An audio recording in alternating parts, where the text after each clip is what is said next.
it's such a hard musical to sing along to. Yeah. And you're like, the whole time. Oh, I love it.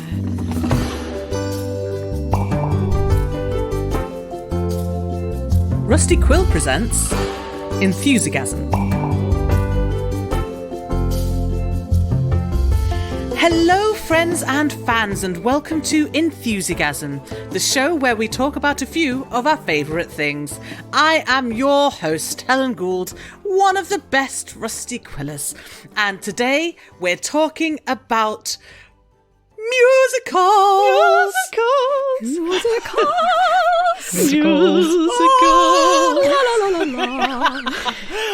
Tra-la-la-la. And I'm clearly ecstatic to be joined by Liz, Lowry and Sharmini. We're going to introduce ourselves alphabetically, starting with Liz. So, Elizabeth, what are your pronouns and what do you do? So my pronouns are she, her, and I just loiter now. I loiter at Rusty Quill. Basically, for each year that you work, you get a half year's worth of loitering that you're allowed to do before you get booted out. Ooh, nice. So that's what I'm mostly up to. Yep. Employment bonuses. Sounds great. Yeah. I mean, Magna Sarkos, man, that was like 3 years or something, 5 seasons, some amount of time. I'm sure I've got at least another half a year left before they realise that I'm still hanging around, eating the biscuits, drinking Nico's tea. Oh, that's where the hobnobs are going. Yeah. And Lowry, what are your pronouns and what do you do? Hello, I'm Lowry. My pronouns are she, her, and I produce Enthusiasm and do Hell yeah. Yay! Yes! Do other things around Rusty Quill, a lot of different things. Something nice that I'm doing actually is making puzzles for Patreon at the moment. I'm really enjoying that. Ooh, nice. Logic puzzles. That's a little thing I'm doing. Finally, that maths degree is really paying off. It's really paying off. I feel like having a maths degree and using it to make puzzles is the dream. Do you know what? Yes. Very valid life choice. I don't use the maths degree at all in it, actually. But yeah, maybe I should incorporate it a bit more, make them a bit more difficult. More maths puzzles. Yay. People love maths. They do. Famously. And Sharmini, can you give us your pronouns and tell us what you do? Yeah, hi. So I use mostly she, her, and I'm pretty new to Rusty Quill. I've had some fun tabletop role-playing game times with Helen and Lowry before, and I'm kind of hoping maybe to have some more. But I also do some over with the RP Geeks, and we have a Dungeons and Dragons and science show where we put our science degrees to good use by explaining all the science that happens in our campaign, basically. I love that. So I also spend a lot of time doing that. Yeah. Is your campaign just like archaeology? So each week it's like you dust off more like dust from something and then you like quietly glue it together, but you've got to roll for it to see how many shards you actually managed to get. It's just a very calm game. That would be a lot more relaxing than, flying through space and getting stabbed and shot at, which is in fact what happens. Yeah. Right, okay. I see. Fair enough. Do you end up trying to explain time travel? We haven't had time travel yet, but our cover story for the game is that we're archaeologists, so we just never get to do any actual archaeology. It's very sad. Oh, one day. Archaeologists who are forced to become scientists. The Harrison Ford method of archaeology. Right. Well, we're going to get right into it, I think. We'll start at the beginning. A very good place to start. I mean, you deserve that. You deserve that. First I musical did. reference. Oh, high five, Lowry. It is a musical reference. Which one? Sound of Music. In the beginning, you're... We're talking about a few of our favourite things, Helen. Like, you're dropping all the references. I've never seen The Sound of Music. You've never seen it. You've never seen it. What? Amazing. No, I've never seen it. I mean, it's very long, and there are a lot of points you're like, oh, it's the end. Oh, it's not. Okay, no, that's fine. We'll watch more. I haven't seen it for many, many years, and I think a lot of the musicals and films that I saw many, many years ago as a child, maybe it's best that I don't rewatch them. Do you know what? I recently rewatched My Fair Lady, watched it over Christmas, and was just incandescent with rage. Like, oh my God, the way they're treating this woman is awful. Oh yeah, it's pretty bad. Yeah. So bad. Yeah. We should probably say up top, many musicals do not have a great concept behind them, especially the older ones. Yeah. Like, My Fair Lady is sort of, you can only fall in love with someone if they are upper class or something along those lines. Like, Yeah. I mean, it's an interesting story. and yet, I really like The Street Where You Live. Yeah, that's a lovely song. Is like one of the most beautiful songs. Even though he's stalking her. Mm-hmm. As indicated by the title. And yet, the musicality of it is very nice. I've just realised that I am going to struggle so much. One of my things that's quite annoying is that if you say a song, I will sing it. And I literally had to swallow singing that. Then I was like, no, Laurie, don't do it. Go for it. This is the option. No, don't worry. The only reason that I did not start singing that song was because I was also talking at the same time. And I have, as of yet, not figured out a way to talk and sing at the same time. That would be the dream. So my actual first question was going to be like, what was the first musical you saw? Oh, yeah, I know that. That's easy for me. Oh, you do? Go ahead. Oh, the one that I have very strong memories of, and I honestly don't think I saw anything before that, was Cats. Really? Aha. Because coming from small town New Zealand, you just didn't get theatre and musicals and the such. And so I'm sure Cats toured, and I mean, my mind was blown because I'd basically never seen like a stage production. I'd seen very little stage productions and never really seen a musical live, and never seen an enormous tyre like just coming out of the sky or going up. And I just remember being like blown away by like this, that the staging could happen. So I have, very strong memories of going to see that and just thinking that it was the most amazing thing I'd ever seen, I think, at that stage. Have you seen the film? Yes. We don't have to talk about that, though. We don't have to talk about it. I was just curious to know whether that was an equally transformative experience. Just in a very different way. I mean, people wanted to kick us out of the theatre because the group that I was with was enjoying it so much. There was a lot of people enjoying that film. Oh, that's lovely. There was one poor person in that audience who wanted to enjoy it in the more traditional way. Oh. Whereas we were enjoying it in the way that Cats can really be enjoyed, with much shouting and hollering and the such. When you watch something where you can see every decision where they thought they were making a right decision and it just ends up not working. And you can see the effort and it's just terrible. I have not seen it. I saw it. And I'm okay with that. I know, it's brilliant. You should go see it. You've got to see it with friends. Possibly a little bit on the schnapps and and just enjoy it for what it is. Weird. Let's moving along. But it's so weird. So the first musical you saw, Liz, was Cat. Yeah. Anyone else got any other takers? All mine were sort of the ones that stick in my memory was being in them in school and doing the school shows, which was definitely what got me obsessed, I think. Especially with musicals, there's something about sort of like hearing the songs over and over again and knowing them really well that I tend to like things more the more and more I hear them. So yeah, all those shows we did The King and I in year 8, and me and my best friend were little Siamese princesses. I'm going to not think back over any problematic elements of that, so no one point anything out. Thank you. We had a great time. And I was like from school basically. I was hooked on it. Yeah. I was in an extracurricular drama club. I think one of my earliest memories of that is being in their production of Chitty Chitty Bang Bang. Oh. Wow. Like, it was a kids' amateur dramatics society. Mostly I remember Truly Scrumptious. Yeah. I remember that was my favourite song. That's a lovely song. Yeah. But my memories now, I don't remember being on stage. I remember the photographs of me on stage. Oh, interesting. Because I was that young. Yeah. Aww. So that's the first musical I remember, but only vaguely. I've learned something tonight because I've never seen Chitty Chitty Bang Bang, and I always just thought it was like a comedy. I didn't realise it was a musical. So there we go. Yeah, I mean, it's a musical comedy. Yeah. Very, very much a musical, yeah. Do you not know what it's about, Liz? Like there's a car that flies? Yeah, it's a magic. It's a whole song about the car that flies, and they sing Chitty Chitty Bang Bang a lot. Yeah. Yes. Very pleasing thing to sing with harmony. Yeah. And the car is magic and flies, and they end up in a different, like a different world or something. Is it ever clarified where they are? Yeah, they end up somewhere else, but like there's a king, and there's this terrifying villain called the Child Snatcher.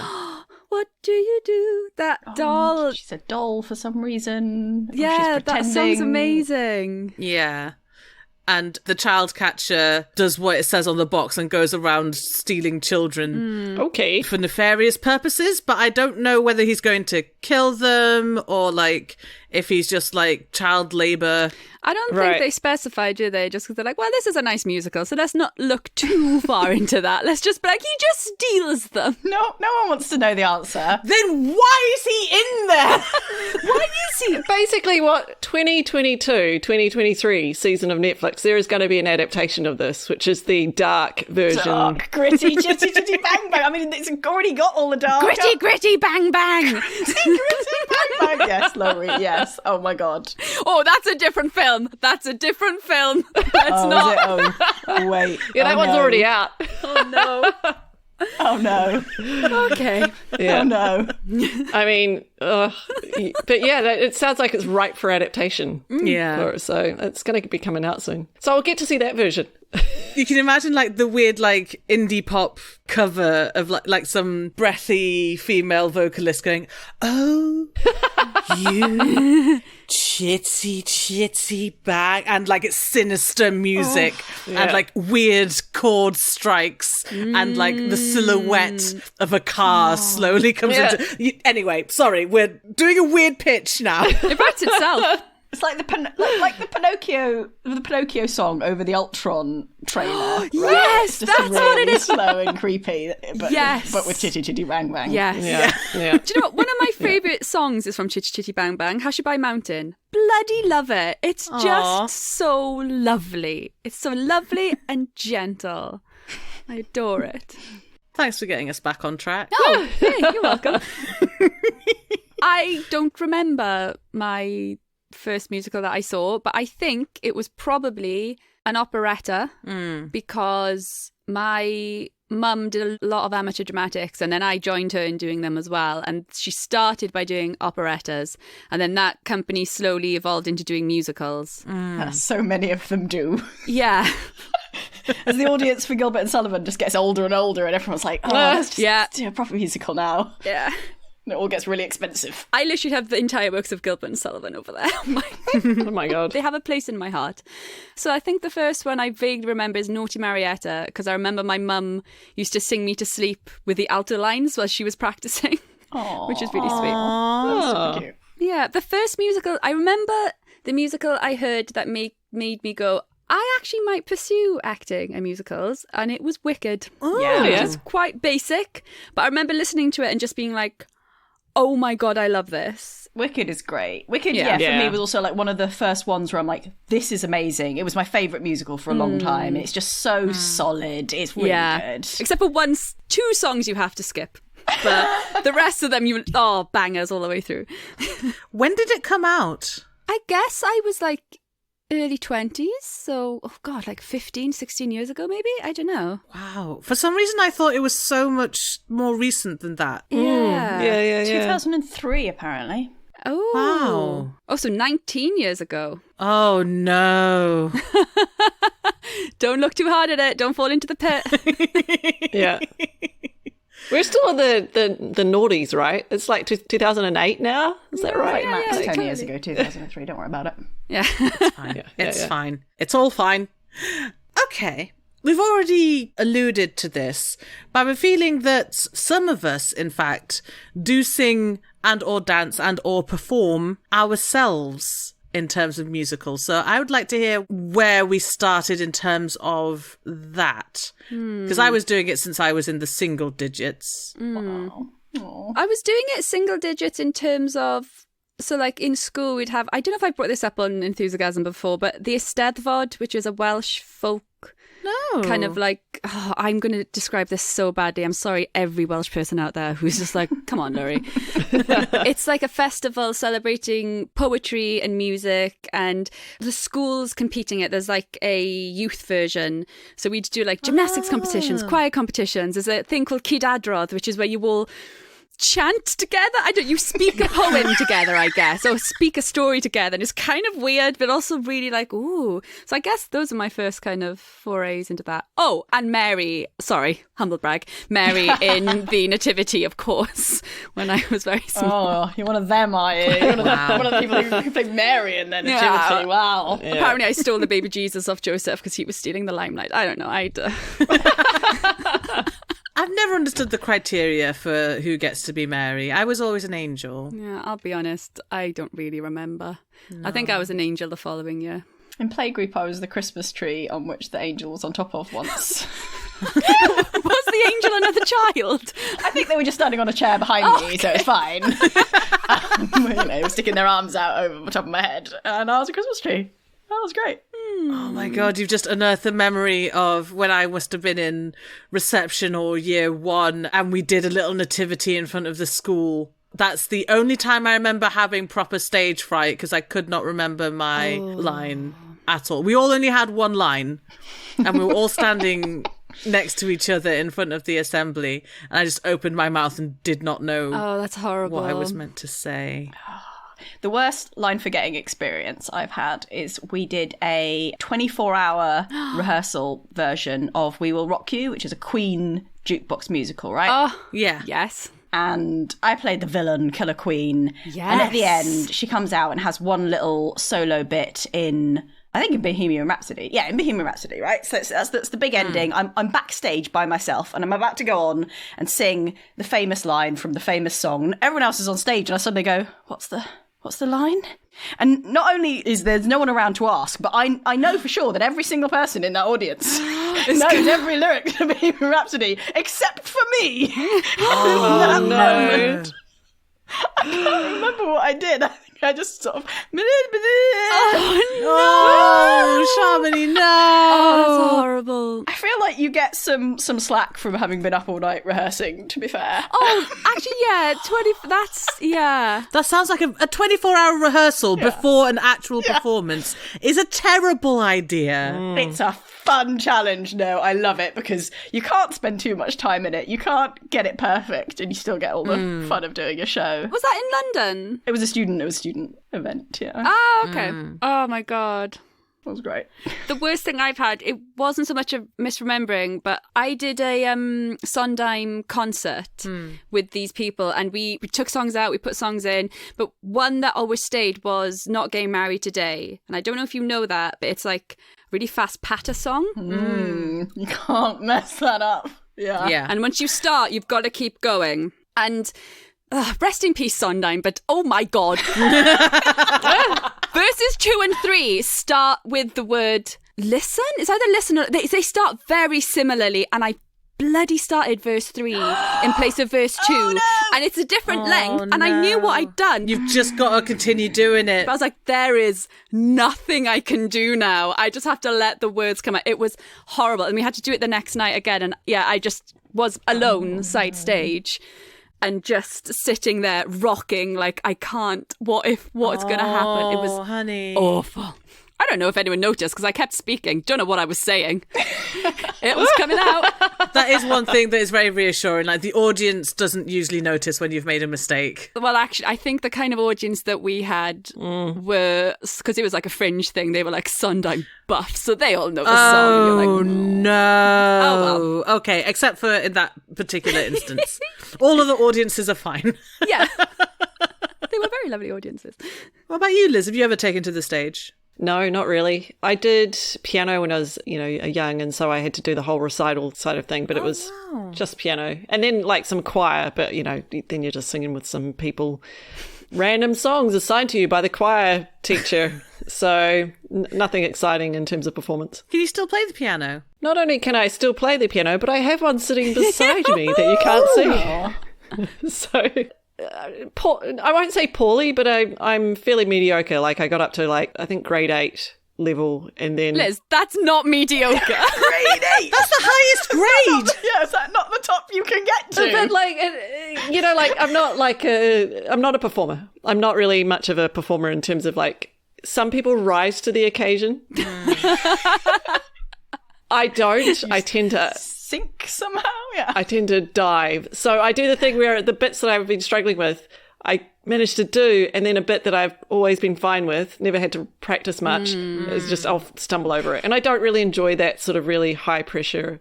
Sure. And I think also partly because I don't remember our school really having much in terms of like performance things. So if you don't really practice it, you kind of have like, you know, this performance that you have to do once a year, which is to do your exams.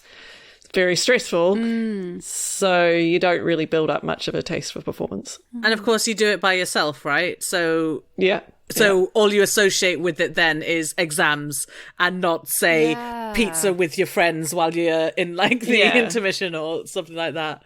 Yeah. Oh. Grade 8 mediocre. Jesus. I mean, I wasn't passing like top of the class or anything. I just got to a certain level, and then I was like, well, you're either becoming a teacher or wanting to go into performance. And I was like, I'm not doing either of those. So I just have it for my own pleasure. Oh, that's lovely. Good. Yeah. So I highly recommend having hobbies that are just for one's own pleasure and not necessarily monetized, because, you know. yeah, no, absolutely love that I had the lessons and everything. I guess there wasn't like going to be some career out of it, but that's actually true probably for most people that learn an instrument, right? Like it's going down the career path is actually Very difficult. yeah, and you know, it's a hard path. So I don't know why I haven't gone into it. I've got like grade 5, so I could like easily obviously gonna become a, you know, professional. Same, yeah. For some reason it just didn't work out. Yeah. I don't know what happened there? yeah. Well, on that encouragement, I think we're going to go to a break.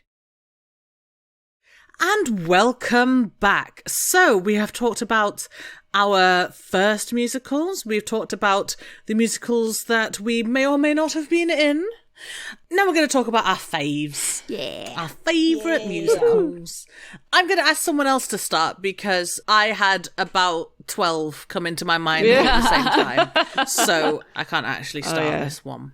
Sorry. It's so hard to pick a favourite. I know immediately. Like, as with all favourites, it does vary, but consistently, my favourite is The Last 5 Years by Jason Robert Brown. Oh my God, I love it so much. I want to be Kathy. Why can't I be Kathy? Not in life. What's it about? Oh, it's brilliant. Okay. It's a love story. Well, yeah, it's a story of a relationship. It's just a two-hander. It's just a man and a woman. And it documents their relationship over 5 years from, I was going to say conception, but like from when it starts to when it ends. But you see him travel from the beginning to the end. But she starts from the end. Oh yeah, and goes back in time.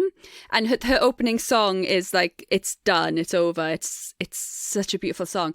And then they meet in the middle and have this, and they're never on stage at the same time, or at least not in like the original production. And they only have one song where they interact, or two technically, but they have one in the middle, which is like their marriage song. And then they go their separate ways, and she gets happier and he gets sadder. And then at the end, they have like a little duet where they're not in the same place in the same time, but it's so good. Oh wow. Oh, that's such a good concept. It's fantastic. There is a film of it which I have not watched because I just, maybe I'm being negative Nancy, but I just don't want to watch it. I just don't want to watch it. I don't think you should watch it. I think you should. In case it's bad. I don't think you should. Yeah.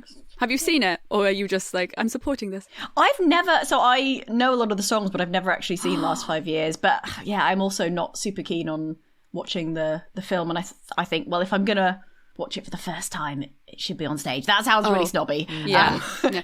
I think the first time I watched it, I think it's online is the first time I watched it. I think they did like an R&D of it or something, or like an early version of it. It's so good. Aww. It's just so good. What about you, Shamini? Mine changes. You know, I mentioned earlier, it used to be Wicked. Then that got replaced by Matilda. I really rate Matilda as a show. Absolutely fantastic. Really beautiful songs. Really clever. Lovely story. Really emotional. Again, just one of those like nice, perfect little packages. Yeah. But yeah, I think I'm like, I really like modern musical theatre in general, and I really like how new shows come out and just sort of like change the medium and do new things with them. So I find it really hard to say what's your favourite musical, because it's such a musical is almost an arbitrary category. Right? There's, you know, what's your favourite comedy musical? What's your favourite serious musical? There's so many. So I think like you said, Helen, I'm like, I could list a whole bunch of musicals right now. This could be the just listing musicals episode of Enthusiasm. It'd be great. We could take it in turns. Yeah. Yeah, and then you just get a load of recommendations, and I'm sure the audience would appreciate that. Yeah. I was going to say that I have, like, in terms of, like, right now, this week, I have been singing the Encanto soundtrack just obsessively. I watched it just like a few weeks ago. It's on Disney Plus. Someone let me there log in, and I don't want to be like a massive Lin-Manuel Miranda fan person, but it's great. I love it. It's good. I like it. I saw it last week and loved it. I cried so, like, ugly crying at it. Like, I loved it. And yes, I'm going to watch it again. I've only seen it once so far. Liz, what's your favourite? Oh, I think I'm like everyone else and probably have a list which changes depending on the context. I really love Jesus Christ Superstar for various reasons, mostly Judas related, because whenever there's a Judas, I respect that. Yeah, I love Carl Anderson and the film adaptation, and I also, there was the outdoor theatre, I can't remember what they're called. Regent's Park. Yeah, so they've got a Judas in that who is beautiful, and if anyone knows who he is, please message me on my... You could probably Google it, but... I wanted to see Tim Minchin as Judas. I can't remember where that was. Oh, that's interesting. Yeah, I didn't love that adaptation. Oh, no. I struggled. Is it because you don't think he's hot and you're like, but Judas is hot though, so... Judas is hot? What are you talking about? That cannot have been it. Sorry, Tim. I mean, a lot of my rating of the productions are how hot the Judas is. So I don't care about those top notes Jesus has. Actually, because it was one of the Spice Girls, right? Her performance I quite liked. There's a Spice Girl in Mel C. Yeah. No. Oh, good for her. One of the ones. Sporty. The one who was in Blood Brothers. Sporty was in Blood Brothers. Oh. Yeah, and it was one of those moments where I actually enjoyed a Spice Girl, which they're not normally my thing. Oh. I always enjoy a Spice Girl. Last year there was Anything Goes with production, which was just amazing. It's just fabulous. Was that with Sutton Foster? I can't remember. Oh, I love her. I love her so much. She's amazing. Yeah, I can't remember. Whoever led it was just amazing. That was the Barbican, I think, or something similar. And then Sweeney Todd. Love Sweeney Todd. Oh, yes. Oh, yeah, Sweeney is good one. I love all the big things. I was just going, we haven't sort of mentioned enough Sondheim, I feel, No, yet. yeah. In this episode. Yeah. Oh, that opening, I listen to that regularly with the big whistle, just the jarring. Oh, it's so good. But did anyone see the one with Michael Ball in it, playing Sweeney? No. So I was really like, what's he going to be like? But he was really good. And Imelda Staunton, I think it was. Yeah, as Mrs. Lovett. Yeah. The film of that was really nice as well. I really loved all the... I liked the film of that as well. What I really like about Sweeney Todd is that it's so difficult. It's such a hard musical to sing along to. Yeah. And you're like, the whole time. Oh, I love it. And it goes from like, and the notes sound wrong, but they work. Yeah. If you try and sing it separately, you're like, this cannot be right. And then, like, I can't remember the first bit of the line, but like when Sweeney goes, but not for long, like that. And it's like, that doesn't sound right, but it works with the instrumentation, and if you do it with enough. And then it's like, they all deserve to die. And it's hard. And then he just sweeps into the... Oh my God, I feel like people who don't sing I don't know if they appreciate how difficult it is. Yeah. And then the change, like anything that with a changing time signature or an unusual time Yeah. signature. Timing's much harder, I do like Lloyd Webber because so many of his songs just use a more of an unusual time signature. Yeah, anything that does that changing more than say like a key change, because key changes for like pop music are very, very common. And I'm actually like, you can see it coming a mile away. Yeah, you can prepare for that. Yeah. But when you have to quickly go into a completely different tempo, Yeah. it's rough. It's and like you have to like really be in control of your breathing. And as a listener, I think it's just, your brain just activates differently when you're being given these different time signatures, these different tempos and ways that the chords are constructed. It makes you listen differently. Yeah. Well, that was quite an interesting thing about the recent Disney Pixar films where Lin-Manuel Miranda, who wrote Hamilton, has been doing the music, and they're definitely a little bit more complex than you might expect from a Disney film. And I'm thinking, like, the poor small children who these films are aimed at, trying to sing these just slightly. The generation of singers that are being bred, because they're going to be growing up singing these really difficult or like things rather than just like someday. That's how to make me cry at the start, is like put on Moana and I'm like, Pacific. I cried at the beginning of that the first time I saw it as well. Yeah, for me, it's like all that music is just, it reminds me of home. So like, I mean, not that England isn't home, but that thing where it's like, summers and the type of music you'd hear for different reasons. And so, I remember the first time I listened to it, I was like, I'm not crying, you're crying. Because I cry at the wrong moments. So I cried the start of Warhorse. I just started crying and I was in the audience and I'm like, it's about war. whole first half isn't about war. You're not wrong. It's very accurate. But I just immediately, because anything to do with war, I'm normally like, waterworks. But but people that didn't come on stage, I was crying. Just in anticipation. I like that. Yeah.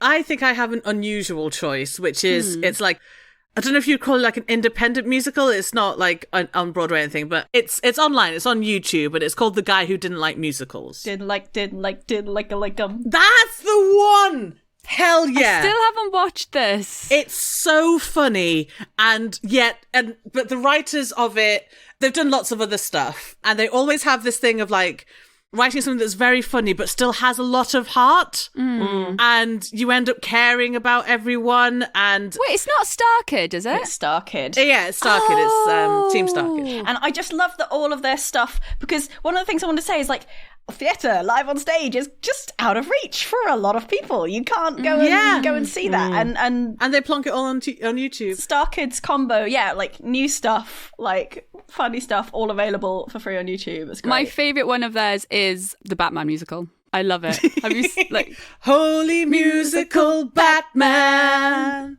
I like Twisted, the sort of Aladdin spoof, which was very nice. Oh, I didn't make it through Twisted. Twisted was my favourite until The Guy Who Didn't Like Musicals, yeah. And Starship as well, because Starship was like felt really sort of original, all about alien bugs. I sing Kick It Up a Notch all the time. It's such a banger. Get yourself going. Good. His voice is amazing as well. That's such a sexy song as well, even though it's a giant scorpion singing it, right? Oh, it's so good. Gosh. It's because the singer is Dylan something, right? And he's got such a powerful... I was about to say Dylan Thomas. I was like, no, Laurie, that's... that's someone else. Yeah, his voice is just... beautiful. I think we watched that. We watched that together once, actually. You've introduced it to the rest of Rusty Quill. Yes, I think there has been at least 2 occasions where I've said, do you want to watch this thing with me? Yeah, and to maintain the friendship, eventually you've just got to knuckle down and watch it. This is what's expected of me. It's just a hurdle. It's happening.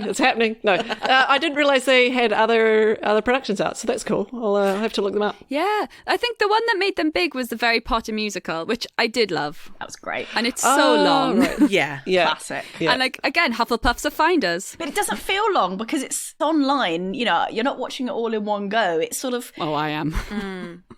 But yeah, sure.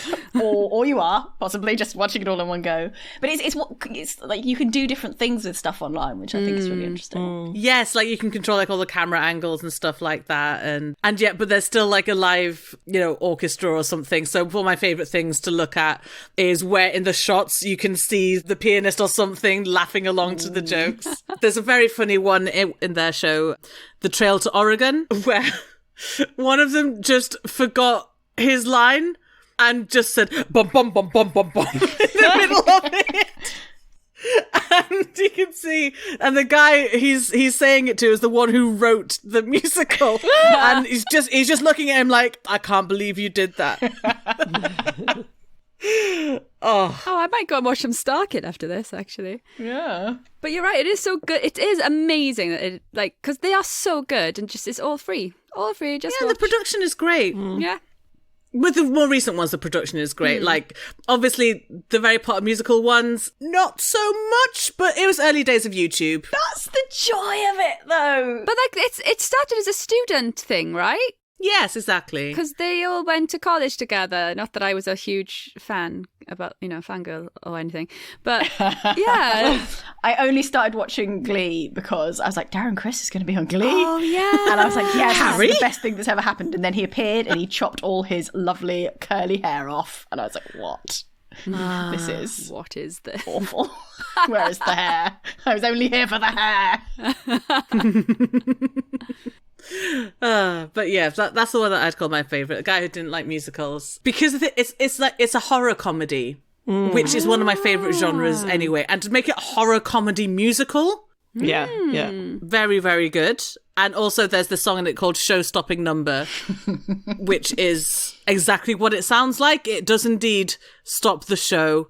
It involves a professor doing intricate choreography and talking about how he'd always wanted to be on stage instead of being a chemist. Anyway, Yeah. I recommended. Okay, I'll watch it. It is fun. I'm going to ask an even more difficult question now, which is if anyone has a favourite song from a musical. And I know. You look so pained, Lowry. Lurie's look of despair. Wow. I've always had a soft spot for Another Suitcase in Another Hall Oh, that is lovely. from Evita. It's a good one. Yeah. Just that melancholy Yeah. and like just a woman getting by. And it's not the banging ones. It's like It's not like super tragic. It's very grounded, right? No, It's like, yeah, this is life. Yep, not really falling in love, just having to move on as well. Like, no, I just really enjoyed that. Interesting choice. I like that. And then all the other songs. And also, Like I think I've listed about 50 songs in my. I'm just like, So this might be coming out of left field, but I really like in Moulin Rouge the arrangement of Roxanne. oh yes, that's sexy. I used to dance to that all the time. I'm going to be controversial and say that's the only good part in Moulin Rouge, the film.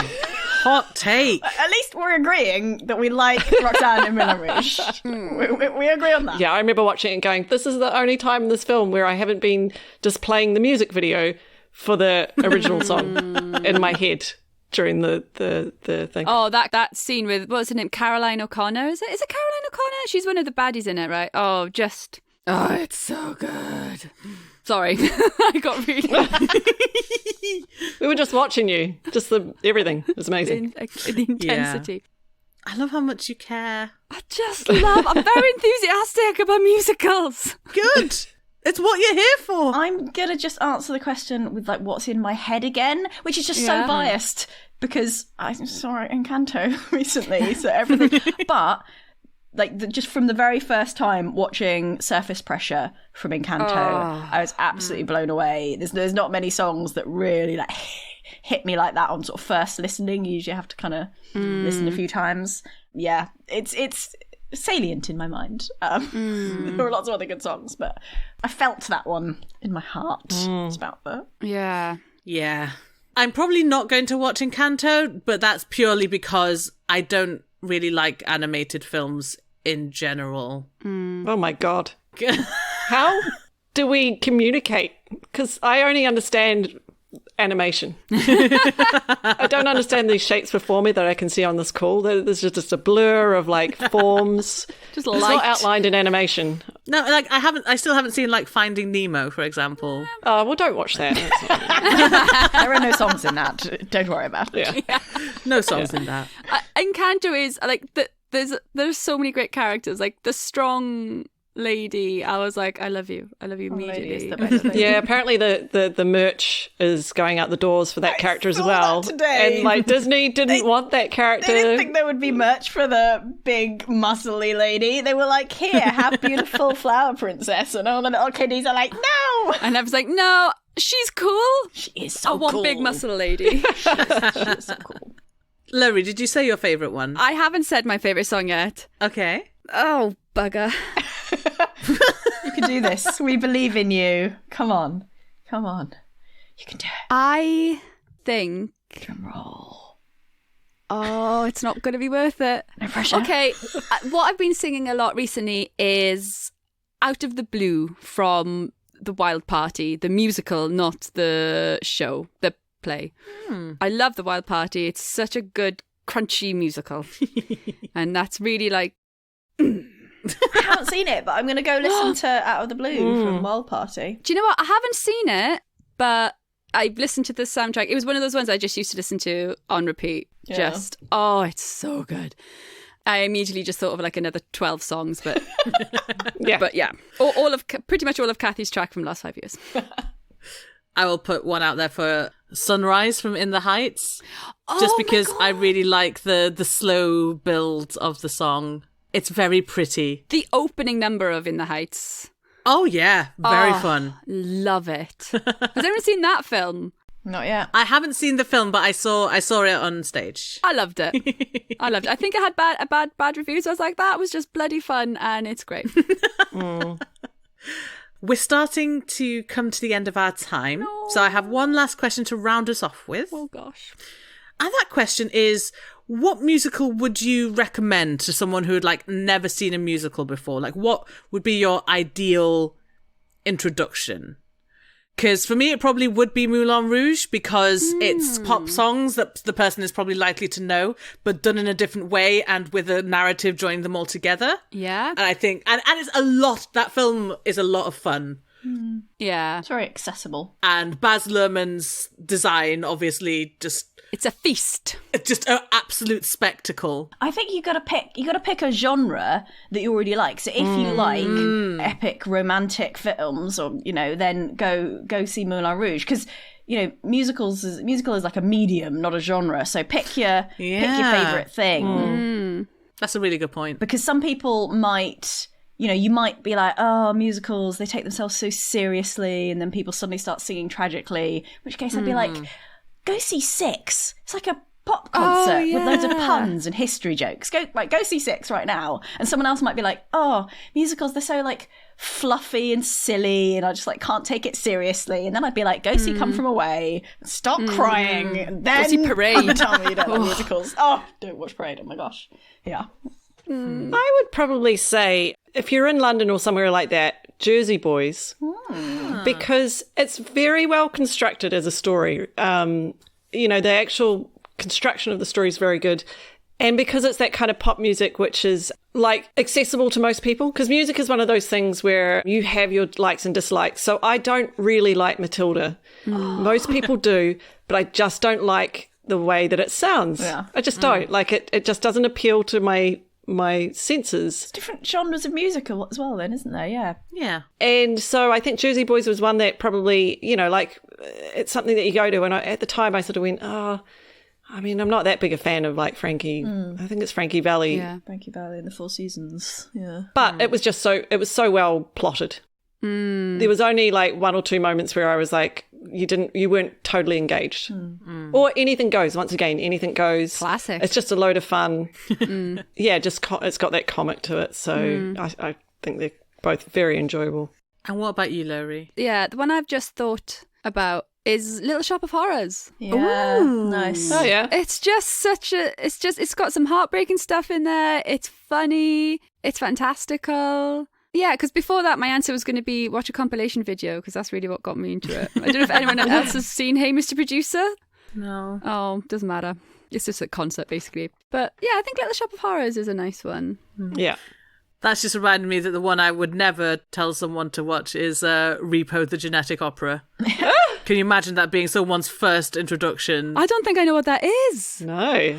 Oh, Lowry. Okay. So it's set in the near future where people's organs are failing and people like have to rent their organs, basically. And if you miss a payment, then the repo men come and forcibly repossess the organ, killing you in the process. Wow. Is that based on the film? Like, isn't there a Repo Man film which is similar? Yeah, that's the one I'm Right. thinking of. I don't know if it's also on the stage. Ah. Then there's this whole plot about there is a particular repo man who has like this daughter and he doesn't want to let her out into the world, and he tells her that she's sick, but she's not actually sick. He just, because he's a repo man, he knows how terrifying and bad everything is, and she gets out and she gets embroiled in this rich family, and there's the singer, and it's all very complicated and weird and dark and bizarre, and Anthony Stewart Head is in it. Oh, I'm in. Sold.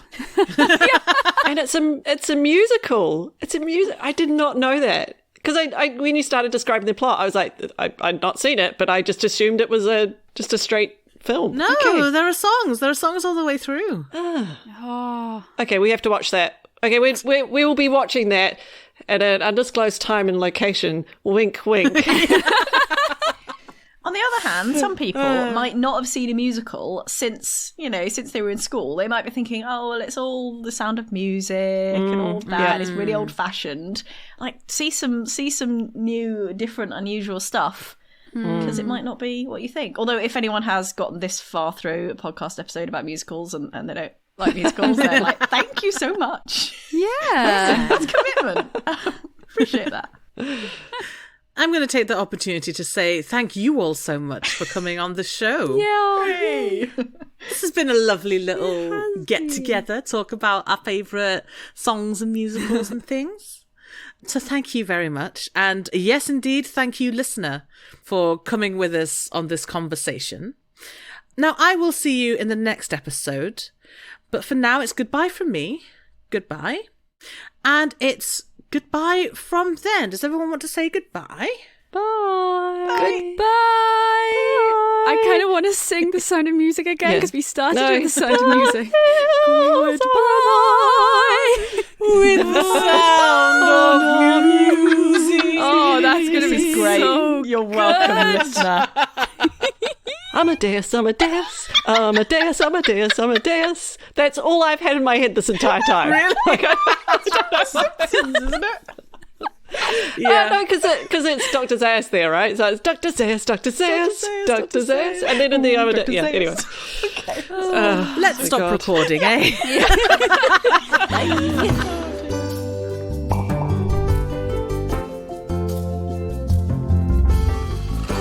Enthusiasm is a podcast distributed by Rusty Quill and licensed under a Creative Commons Attribution Non-Commercial Share-alike 4.0 international license.